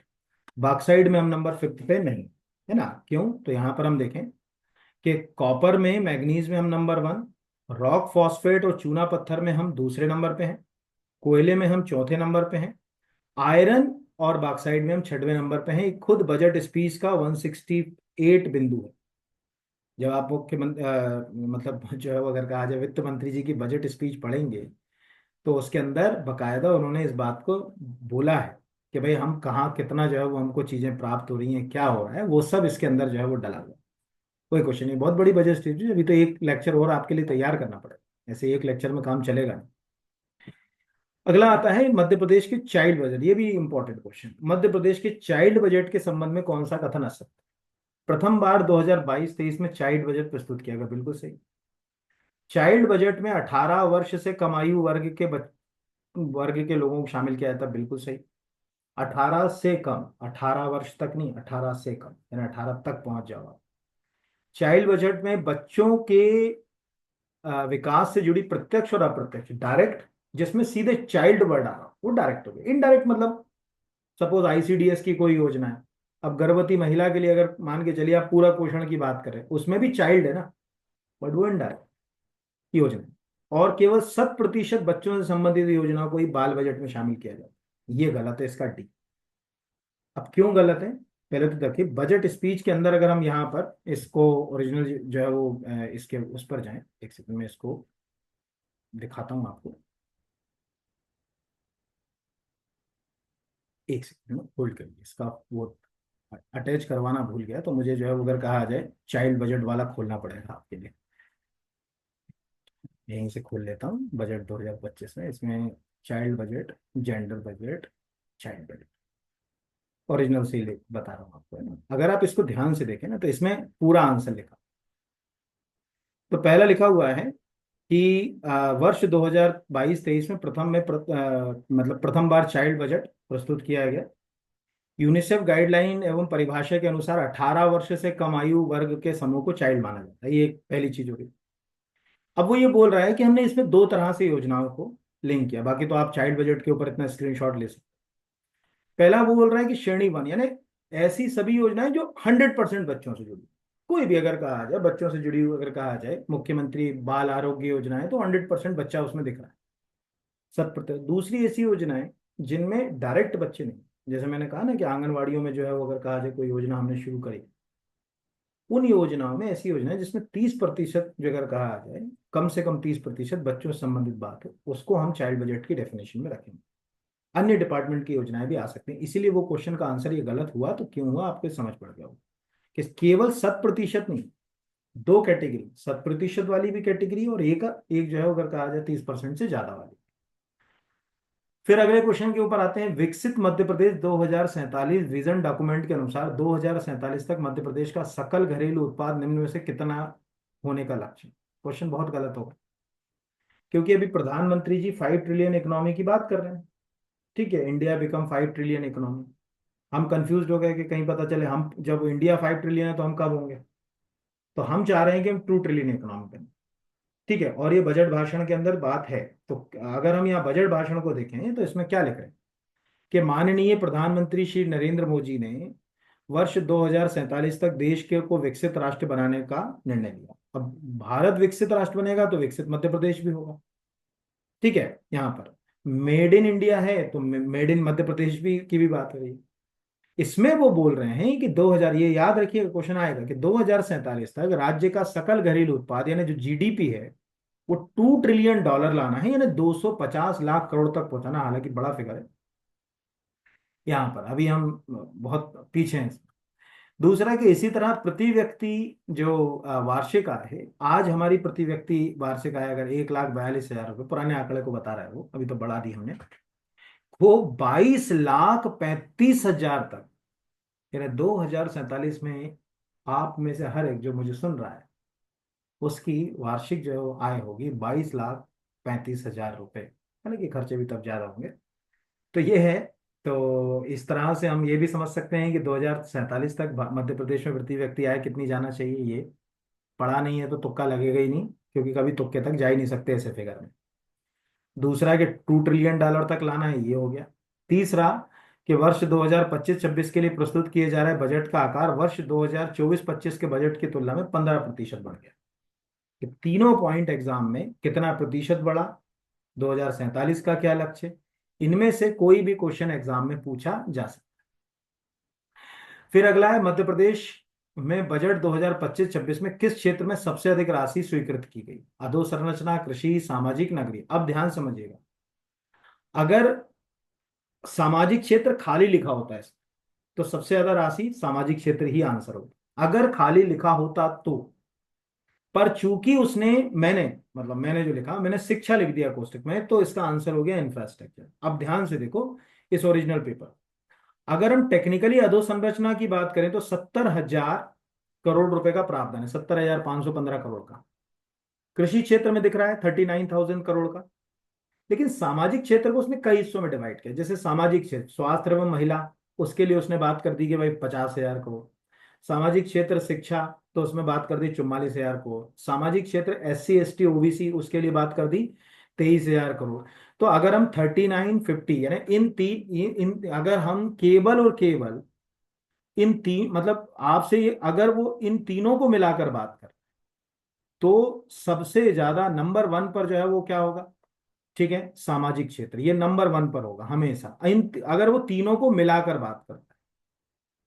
फिर उसके बाद जो अगर कहा जाए दूसरे नंबर पे जो है वो ये आ जाएगा। फिर उसके बाद जो है वो तीसरे नंबर पे जो अगर कहा जाए आपका कृषि क्षेत्र आ जाएगा। इनको अगर मिलाकर बात कर और प्रश्न कर देता शिक्षा के ऊपर कितना है, स्वास्थ्य के ऊपर कितना है, महिला बाल विकास के ऊपर कितना है, तब आंसर अलग अलग हो जाते हैं। ये ध्यान रखना कि मतलब आंसर नेचर देख लेना कि वहां क्या पूछ रहे हैं। नहीं तो तुम सोचोगे यार सर ने तो जो है बोल दिया था कि अधोसंरचना पे सबसे ज्यादा, उसने तो आंसर सोशल जो है तो वो सोशल सेक्टर अगर खाली वर्ड यूज कर रहा है तो आंसर वही होगा। और SC ST OBC word use कर रहा है या इस तरह से कोई और वर्ड यूज कर रहा है, तो फिर आंसर जो है वो अलग हो जाएगा। और ऐसे भी इस क्रम में देखें तो इस, मैं जैसे इसको सेट कर दूं, ये एक मान लिया जाए तो ये नंबर वन, ये नंबर टू, ये ग्रामीण विकास वाला जो अगर कहा जाए नंबर थ्री, नगरीय और ग्रामीण विकास यहाँ पर अगर कहा जाए, और फिर ये जो अगर कहा जाए इसी क्रम में आपका ये नंबर फोर। बाकी आप देख लेना, और ऑर्डर में कई बार इधर उधर हो जाता है क्रम, उसमें ऐसा देखने में भी जो है। तो प्रश्न का नेचर समझ लेना कि क्या पूछना चाह रहा है, आते हैं ऐसे क्वेश्चन जो है वो। अब अगला है कि मध्य प्रदेश की प्रति व्यक्ति आय 2024-25 में प्रचलित भाव पर, मैंने क्या बोला, हमेशा आप स्थिर भाव की बात ही मत करो, स्थिर भाव पे हमेशा कम ही बात होगी, है ना। जैसे स्थिर भाव का मतलब है, कोई पूछे यार हमको चाय पीना, कितने की एक कप मिलेगी, आइडियल आंसर है 10 रुपए। आइडियल आंसर, सब जगह 10 ही चल रही। गन्ने का रस पीना गर्मी में कितना मिलेगा, 10 रुपए गिलास, आइडियल है ना, क्योंकि स्थिर भाव हमको बता रहे हैं कि यार हमने क्या टेंटेटिव प्राइस सुन रखा है कई सालों से, 10 रुपया सुन रखा है, 10 रुपए का समोसा मिलता है, 10 रुपए की चाय मिलती है, 10 रुपए का नारियल का जो, सॉरी, गन्ने का रस मिलता है। अब है वर्तमान, वर्तमान में आप जैसे भोपाल में 10 नंबर चलेगा तो 25 रुपए का गन्ने का रस मिलेगा, किसी पॉश एरिया में चलेगा तो 50 रुपए का जो अगर कहा जाए आपको समोसा मिलेगा। इसका क्या मतलब है कि प्रचलित भाव, यानी वर्तमान जो मार्केट के अंदर जो चीजें चल रही हैं वो करंट प्राइस होता है। सरकार हमेशा करंट प्राइस की बात ज्यादा करती है, तो आंसर है इसका 1,52,615।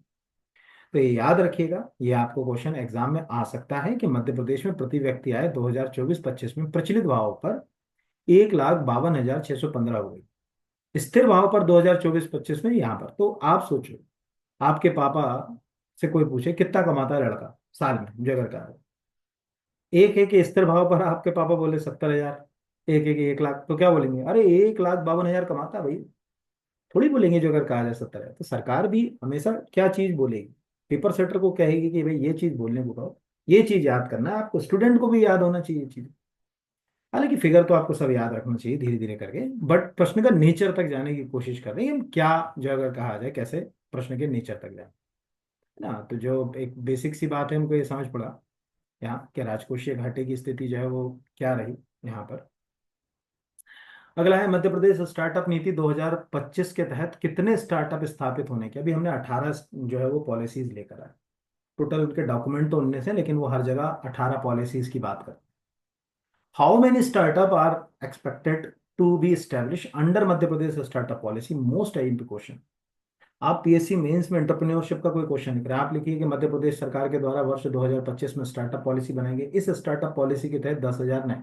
आपको अगर मध्य प्रदेश सरकार की जो नई पॉलिसीज हैं उनको कैसे रीड करना है, कैसे रीड करना है, आप मेरा ऐप डाउनलोड कर लो, उसके ऊपर अपना अकाउंट बना लो, एमपीपीएससी प्री या मेंस किसी भी बैच में आप ऊपर कोर्स ऑप्शन आता है, यानी जब आप इसके ऊपर नीचे जब जाएंगे तो स्टोर पर जाके कोर्स ऑप्शन पे जाइए, वहाँ सबसे ऊपर एमपी गवर्नमेंट न्यू पॉलिसी, तो उसमें 2 लेक्चर ओपन है, उनको देखिए, खुद समझिए कि क्या आपको काम करना है, कैसे करना है, क्या क्वेश्चन आ रहे हैं। वो कम से कम मेंस में 50 नंबर का पोर्शन है, उनमें से आराम से जो है, आराम से मतलब कह रहा हूँ कि आएगा आएगा, है ना। तो 10,000 अब नए स्टार्टअप लेकर आएंगे, खुद लिखा है कि मुख्यमंत्री उद्यम क्रांति योजना के अंतर्गत इस वर्ष ये डैश डैश डैश ये हमारे काम करें।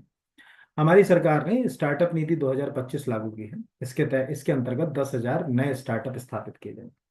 तो अभी हमने नई स्टार्टअप पॉलिसी लेकर आए, मैं दिखा भी देता हूँ अभी से स्टार्टअप पॉलिसी में क्या है, एक सेकंड है ना, रुकिए जरा।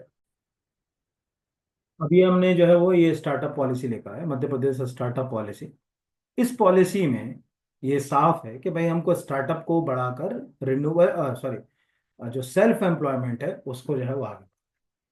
तो इस स्टार्टअप पॉलिसी के अंतर्गत, पहले तो ये स्टार्टअप मतलब आप जब पढ़ोगे इसमें, इसमें यही बात है, यानी इसके जो मुख्य उद्देश्य हैं, क्या बोल रहे हैं उसमें ये है कि भाई जो है वो हमको जो है वो अगर कहा जाए कि 10,000 स्टार्टअप करना है, और वो भी किस पे, डीपीआईआईटी। ऐसा नहीं कि गली कूचे में किसी ने भी स्टार्टअप शुरू कर दिया तो अब स्टार्टअप की डेफिनेशन में जो है रजिस्टर्ड होना चाहिए डीपीआईआईटी के तहत, ये गवर्नमेंट ऑफ इंडिया में, याद रखिएगा जो भी स्टार्टअप हमको टेक्निकल अगर कोई स्टार्टअप है और अगर आपको सरकार से उसका लाभ लेना है तो डीपीआईआईटी, ठीक है, department for promotion of industries and internal trade, वाणिज्य और उद्योग मंत्रालय के अंतर्गत वो स्टार्टअप रजिस्टर्ड होना चाहिए, लिखा हुआ स्टार्टअप इंडिया, ये ध्यान रखना।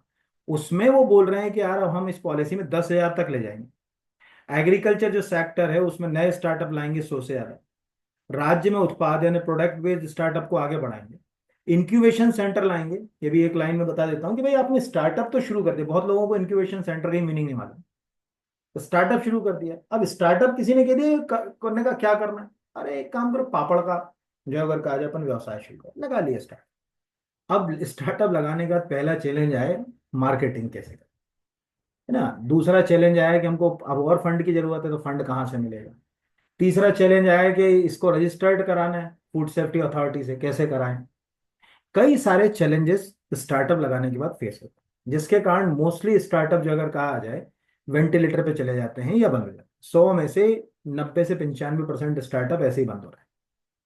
अगर हम उन स्टार्टअप्स की चैलेंजेस जस्ट लाइक उनको जो फंड की जरूरत है, ठीक है, उनको जो इंफ्रास्ट्रक्चर रिलेटेड जो सुविधाएं चाहिए, उनको जो लोन चाहिए, उनको जो टेक्नोलॉजी में इंटरवेंशन चाहिए कि क्या तकनीकी हस्तक्षेप हम उनको कर सकते हैं यहाँ पर, उनको नॉलेज चाहिए, उनको मार्केटिंग चाहिए, ठीक है, ये सब जो अगर कहा आ जाए, अगर हम उनको उपलब्ध करा दें, तो वो स्टार्टअप बंद नहीं होंगे। यही काम कर रहे हैं इंक्यूबेशन सेंटर।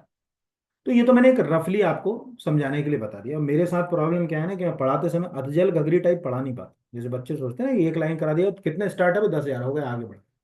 कोई काम का नहीं ना, आप रट लो गाइड में उससे, तो मेरे से पढ़ने से तो 10,000 नए स्टार्टअप आएंगे, बेनिफिट भी होगा, इंक्यूबेशन सेंटर स्थापित होंगे, स्टार्टअप होंगे, प्रोडक्ट बेस्ड स्टार्टअप। हम वन डिस्ट्रिक्ट वन प्रोडक्ट में ज्यादा प्रोडक्ट बेस्ड की ज्यादा बात कर रहे हैं।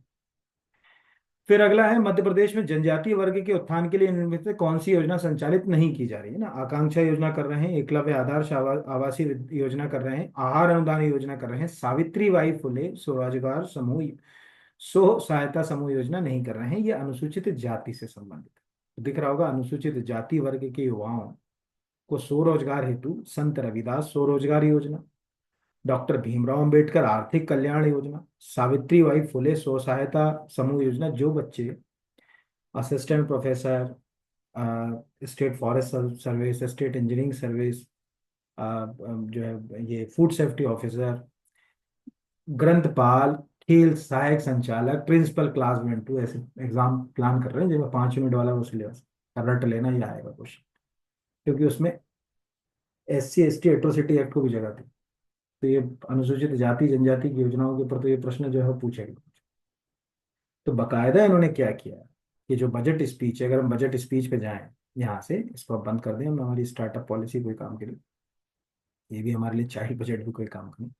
अगर हम इस बजट स्पीच पे एक सेकेंड, यहाँ से हम बजट स्पीच पे चले गए यहाँ, ठीक है। तो ये बस बजट स्पीच में यहाँ से उन्होंने क्या करा ये बताया कि अनुसूचित जाति जनजाति, ये सब मैं कराऊंगा, आप चिंता मत करना कि नहीं कराऊंगा, कराऊंगा, है ना। आहार अनुदान योजना भी कराऊंगा, ठीक है, PM जनमनी योजना भी कराऊंगा, ठीक है, धरती आबा जनजातीय ग्राम उत्कर्ष जो अभी अभियान, ये तो अभी 2 अक्टूबर को 2024 में चालू हुआ है, सब कराऊंगा। बट बुनियादी बात बता रहा हूँ कि प्रश्न बनते कैसे, प्रश्न ऐसे ही बनते हैं, है ना। ये छोटे छोटे इनमें जो योजनाएं होती हैं, जैसे अभी आपको अनुसूचित जनजाति का पूछता तो ये पूछ लेता कि इनमें से कौन सी योजना नहीं है, तो पूछता धरती आबा ग्राम, जनजातीय वर्ड हटा देता, जनजातीय लिख देता तो कंफ्यूज हो जाता ना बच्चा, वो पकड़ लेता। तो धरती आबा ग्राम उत्कर्ष अभियान जो है अगर कहा जाए लिख देता, प्रधानमंत्री जो अगर कहा जाए जनमन लिख देता। कभी भी वो प्रधानमंत्री जनजातीय आदिवासी न्याय महाअभियान नहीं लिखते, वो क्या लिखते हैं, जनमन ही लिखते हैं। यहाँ पर जनमन लिख देता, आहार अनुदान जिसमें 1,500 रुपये मिल रहा है ऐसे लिख देता। तो प्रश्न करता प्रश्न कैसे डिजाइन करें, वो भी हम सीख रहे हैं धीरे धीरे यहाँ पर। फिर अगला है नारी सशक्तिकरण के लिए निम्न में से किस योजना पर सर्वाधिक बजट स्वीकृत किया गया। लाडली लक्ष्मी, लाडली बहना, प्रधानमंत्री, और यहाँ पर 4 है, तो मुझे नहीं लगता कि आपको इसमें आंसर तक जाने में दिक्कत होगी। सबसे ज्यादा फंड हम लाडली बहना पे ही खर्च कर रहे हैं।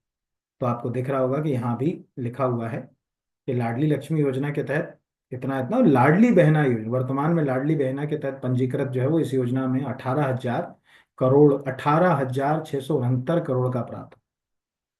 अब काश की इस योजना से महिलाओं को मुख्य धारा में ला पाए, उनके स्वरोजगार के अवसर सृजित कर पाए, उस पैसे को, आय को उनके जीवन को बेहतर बनाने में लगा। ये ना कि घर में, बुरा तो लगता है सुनने में, घर में उस पैसे को मिसयूज हो रहा है, कोई कोई ड्रिंक कर रहा है तो पता चले वो महिला को मार रहा पीट रहा उस पैसे के लिए, कहीं ऐसे दुरुपयोग ना हो उन पैसे के। वो चैलेंजेस से बचाना, क्योंकि पैसा पानी में जा रहा है ना, फिर तो हम जो कर रहे हैं वो पानी में ही जा रहा है अगर कहा जाए ना। वो जिस जिस उद्देश्य से कर रहे हैं, वो उद्देश्य ही पूरा नहीं हो रहा तो क्या मतलब। तो धीरे धीरे देखने पड़ेंगे, अब कब देखेंगे वो वाली बात है यहाँ पर। तो यहाँ लिखा भी हुआ है, नारी सशक्तिकरण, मुख्यमंत्री लाडली बहना के लिए 18,669 करोड़। ठीक है, लाडली बहना के लिए 1183 करोड़। जल जीवन मिशन जो है अगर कहा जाए, ये तो अभी हमारे लिए इतना इम्पोर्टेंट नहीं है, पर बुनियादी। महिला सशक्तिकरण की दिशा में मध्य प्रदेश पर्यटन विकास निगम के किस होटल का संचालन पूरी तरह, बहुत सारे जो है वो होटल मध्य प्रदेश में Madhya Pradesh tourism development corporation संचालित करता है। तो इसमें ये होटल अमलतास है पचमढ़ी, बहुत फेमस है ये होटल। ये पूरा पिंक होटल हो गया, पिंक मतलब यानी पूरा A to Z स्टाफ अगर कहा जाए इसका महिला है। तो एक तो ये है, ये चीज जो है वो बजट में भी है, यानी आप जब बजट भाषण पढ़ोगे उसके अंदर भी उन्होंने जो है वो जो है वो अगर कहा जाए ये, तो ये मैं यहाँ से इतना ही आपको जो है वो जो है वो क्लिक कर देता हूँ। इतना क्वेश्चन ही अगर मैं सर्च कर दूं तो उससे भी जो है वो आपको आंसर जो है वो मिल जाएगा यहाँ से। और उसके ऊपर भी दिखा देता हूँ, मतलब बजट भाषण में भी उन्होंने ये बात जो है वो लिख रखी है ना। पहले तो मैं रफली दिखा, तो यहाँ पर आपको ये बहुत सारी जगह मिलेगा। Madhya Pradesh chief minister Mohan Yadav inaugurate the MP tourism corporation first exclusively all women operated hotel Amaltas Pachmarhi popular tourist destination. ये 2024 के मैं क्यों दिखा रहा हूँ, दिसंबर 2024, अगस्त 2000 पुरानी प्रेस रिलीज। लेकिन चूंकि बजट भाषण वित्त मंत्री जी, जैसे इंस्टाग्राम पर उन्होंने ये स्टोरी शेयर करी है, तो वित्त मंत्री जी, एक सेकंड यहाँ पर इसको बंद कर दो, ये लिखा हुआ है मुख्यमंत्री जी। वित्त मंत्री जी ने अगर मान के चलिए पोस्ट अभी किया है, तो कुछ ना कुछ तो इस पोस्ट का जो है वो आंसर होगा। इसीलिए हमको ये होटल याद रखना है। वो कहाँ पर जो या हाल ही में चर्चा में मध्य प्रदेश जो है वो पर्यटन विकास निगम की होटल अमलतास कहाँ है, यही पूछ ले, क्या कर लोगे आप। तो ये प्रश्न भी आता है। इस तरह से ये पार्ट 1 है।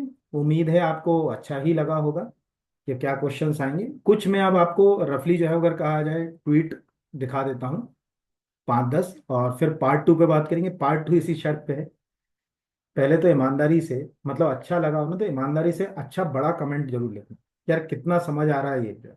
तो मैं डबल मेहनत करके सेकंड पार्ट बना दूंगा। एक सिंगल कमेंट नहीं करते बच्चे, मुझे लगता है मतलब कि मैंने तो करा तो ठीक है कर दिया, पर वहां कितना है वो कैसे पता चलेगा। जैसे मान के चलिए कि किसी ने हमको एक टॉफी खिलाई और हम कह अरे यार क्या तो स्वाद है, फील हुआ। जैसे मम्मी घर में गुलाब जामुन बनाती है ना अभी होली पे, तो आप अगर तारीफ करते हैं यार मम्मी बहुत बढ़िया बनाई, बिल्कुल इतनी सॉफ्ट, उन्हें खुशी होगी और ज्यादा बेहतर अच्छे से बनाएंगे इसको और ज्यादा अपग्रेड। आप कोई रिस्पॉन्स ही नहीं करोगे तो उनका मन ही मर जाएगा बनाने के लिए। तो वो डिपेंड बहुत करता है, वो मुझे पता नहीं कहूँ कि बाकी जगह तो कमेंट बहुत करते हैं बच्चे, यहाँ करने में उनको पता नहीं क्या जो है वो लगता है कि मैं उस कम्युनिकेशन गैप को, हालांकि जो बच्चे मुझे फॉलो कर रहे हैं वो मेरी जिम्मेदारी सबसे पहले, तो उनको तो मैं कर ही रहा हूँ। बाकी चैनल को सब्सक्राइब कर लीजिए, पुराने वीडियो भी देखेंगे तो आपको बहुत हेल्प हो जाएगी एग्जाम में। चलिए अब जाते जाते मैं कुछ ट्वीट्स दिखाता हुआ जा रहा हूँ आपको, वो देखिए। अब कुछ ट्वीट्स इस तरह के हैं जिनके ऊपर हम क्वेश्चन बनाएंगे। जैसे मुख्यमंत्री कृषक उन्नति योजना के लिए कितना बजट सैंक्शन किया गया है, 850 करोड़। दो क्वेश्चन इस ट्वीट में मिले, मुख्यमंत्री कृषक उन्नति योजना के लिए कितना बजट है, 850। नीचे एक और हमको आंसर मिला कि केंद्रीय बजट 2025 में तुअर उड़द के लिए विशेष पैकेज, यानी भारत सरकार जो है वो पल्सेस क्रॉप्स के ऊपर ज्यादा काम कर रही है। ठीक है, तो ये भी एक क्वेश्चन हम लिंक करेंगे। ठीक है, फिर उसके बाद जैसे यहाँ पर है कि मछुआ समृद्धि के लिए 146, मत्स्य संपदा यानी मध्य प्रदेश के अंदर फिशरिंग यानी प्राइमरी जो सेक्टर है उसमें फिशरिंग इंडस्ट्रीज को हम कैसे मुख्य धारा में लाएं, मत्स्यन को कैसे लाएं।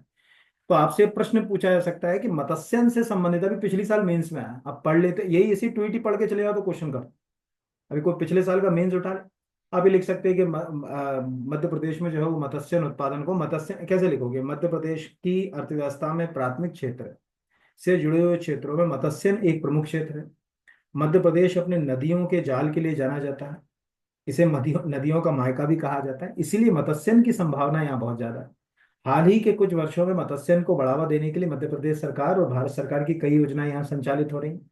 वर्ष 2025-26 के बजट में मध्य प्रदेश में मत्स्यन क्षेत्र में वृद्धि के लिए मुख्यमंत्री मछुआ समृद्धि योजना, प्रधानमंत्री मत्स्य संपदा योजना, मत्स्य उद्योग के लिए जिला स्तर पर जो अगर कहा जाए क्रियान्वयन संबंधी इतना इतना बजट सैंक्शन किया गया। तो ऐसे ही कृषक मूत्र मैंने आपको बता दिया था 447। बाकी तो जो अगर कहा जाए दिख रहा है एक एक में। ये वाला जो मैं बता रहा हूँ, जैसे अभी अभी देवी अहिल्याबाई को 300 साल हो रहे हैं, तो देवी अहिल्या बाई कौशल विकास कार्यक्रम हेतु कितने करोड़ रुपए सैंक्शन किए गए? 25, 50, 75, 100 करोड़, ऐसे क्वेश्चन। ये सब क्वेश्चंस जो है वो आपको आएंगे। नेक्स्ट जो मैं बनाऊंगा वो इसी से लिंक करके जो है वो बनाऊंगा यहाँ पर एक जो है वो अगर कहा जाए कि आपका जुड़ भी जाए, लिंक भी हो जाए, ये सब चीजें। जैसे अनुसूचित जनजाति सब स्कीम्स के ऊपर जो है वो कितना फंड खर्च किया गया, ये सब क्वेश्चंस ये मैंने यहाँ पर ढेरों जो है वो अगर कहा जाए। 4,21,000 करोड़ का बजट, मध्य प्रदेश के ऊपर इतना ही कर्ज। गीता भवन 100 करोड़, क्या उद्देश्य है? वरिष्ठ जन जाएं, बैठें, पाठन करें, ठीक है, वाचनालय बनाएं, एक प्रकार से लाइब्रेरी। यहाँ पर हम अपनी संस्कृति से परिचित भी हो पाएंगे। 100 करोड़ दे दिए। ई लाइब्रेरी। वृंदावन ज्ञान योजना भी बता दी थी यहाँ पर। और ऐसी बहुत सारी जो अगर कहा जाए यहाँ पर ये क्वेश्चन जो है वो सीएम का केयर योजना के तहत जो है वो अगर कहा जाए कितने करोड़ का, छोटे छोटे जो किए गए वो आपको आ सकते हैं ऐसे सब ट्वीट्स के ऊपर। नेक्स्ट लेक्चर में मैं जो है वो वीडियो लेकर आ रहा हूँ, है ना। श्री कृष्ण पाथेय योजना के तहत कितने करोड़ का जो है प्रावधान किया गया? 10 करोड़। श्री कृष्ण पाथेय योजना की विशेषता है, पहला, भगवान कृष्ण के मंदिर और उनसे स्थित जल संचालन को जो है वो समृद्ध करना, वन संपदा को बढ़ाना, उद्यान सुरक्षा संरक्षण संवर्धन प्रबंधन करना, ऐसे प्रश्न भी पूछेगा। ज्ञान का अर्थ है गरीब, युवा, अन्नदाता, नारी, चार के ऊपर बजट फोकस है। प्रधानमंत्री जी के जो इसी विचार को मध्य प्रदेश सरकार फॉलो कर रही है। ज्ञान यानी गरीब कल्याण यानी अंत्योदय की अवधारणा को साकार करेंगे। अभी यही मेंस में आ जाए तो आप ये नहीं लिख सकते गरीब, युवा, अन्नदाता, नारी, आप ये लिखोगे जो लिखा कि गरीब कल्याण अर्थात अंत्योदय की अवधारणा को साकार करके गरीबों को मुख्य धारा में लाना। युवा अर्थात युवाओं के लिए कौशल और रोजगार सृजित करना। अन्नदाता अर्थात अन्नदाता की आय किसी ना किसी तरीके से बढ़ाना। नारी यानी वुमन को एम्पावर करने के लिए योजनाएं लेकर आना। ऐसा लिखोगे तो ज्ञान में नंबर मिलेगी, नहीं तो ज्ञान ही हो जाएगी वहां पर अगर कहा जाए कहा। और भी ऐसे आपको बहुत सारे ये मिल जाएंगे ट्वीट्स जो मैंने यहाँ लिए हैं, जो नेक्स्ट लेक्चर में मैं कराऊंगा। तो बहुत धन्यवाद आप सबको। एक सेकंड बस। बहुत धन्यवाद आपको। ईश्वर करे कि सफलता मिले, खूब उन्नति कीजिए। अगर आप में से कोई असिस्टेंट प्रोफेसर एग्जाम की तैयारी कर रहा है या कोई एमपी स्पेशल जैसे प्रिंसिपल क्लास 1 क्लास 2 ऐसे एग्जाम्स की तैयारी कर रहा है, तो ये एमपी जी के कोर्स आपको हेल्प करेगा। एक प्रिंसिपल क्लास 1 2 वाला तो मैं टेस्ट सीरीज फिर से बनाऊंगा। इस बार तो मैंने इंटरव्यू कराया उनके, मेरे पास मोटा मोटा हम 300 बच्चे हमारे साथ थे। हम लोग बड़ा अच्छा ग्रुप था उनका, मतलब जो है। और कुछ नहीं करना है आपको, बी आर अकेडमी का ऐप डाउनलोड करना है। ऐप डाउनलोड करके अकाउंट बनाना है। नीचे स्टोर फीचर लिखे है, स्टोर। इस स्टोर पे क्लिक करेंगे तो एक लिस्ट आ जाएगी। अगर फूड सेफ्टी ऑफिसर की तैयारी कर रहे हो तो आपको आनंद ही आ जाएगा। इसके अलावा एमपीजीके का एक कोर्स बहुत अच्छा है। मेंस अगर तैयार कर रहे हो तो आपको मेंस बहुत बढ़िया तरीके से मैं ही पढ़ा रहा हूँ, तो वो मिल जाएगा। ऐसे आप कोर्स भी चाहें तो कोई परचेस कर सकते हैं अगर आपको लगता है कि अच्छा कुछ कंटेंट है तो। बाकी इस वीडियो के लिए कमेंट करिए, लाइक करिए, शेयर करिए, चैनल को सब्सक्राइब करिए।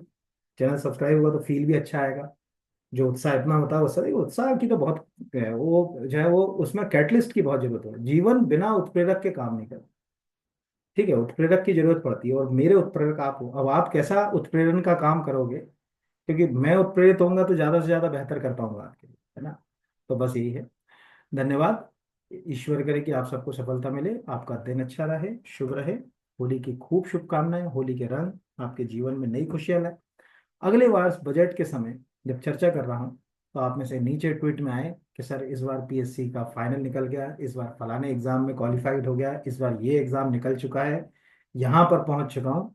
अंदर से सुकून मिलेगा कि कहीं ना कहीं हमारी जो तपस्या है और आपकी तपस्या है वो सही दिशा में जाए। धन्यवाद।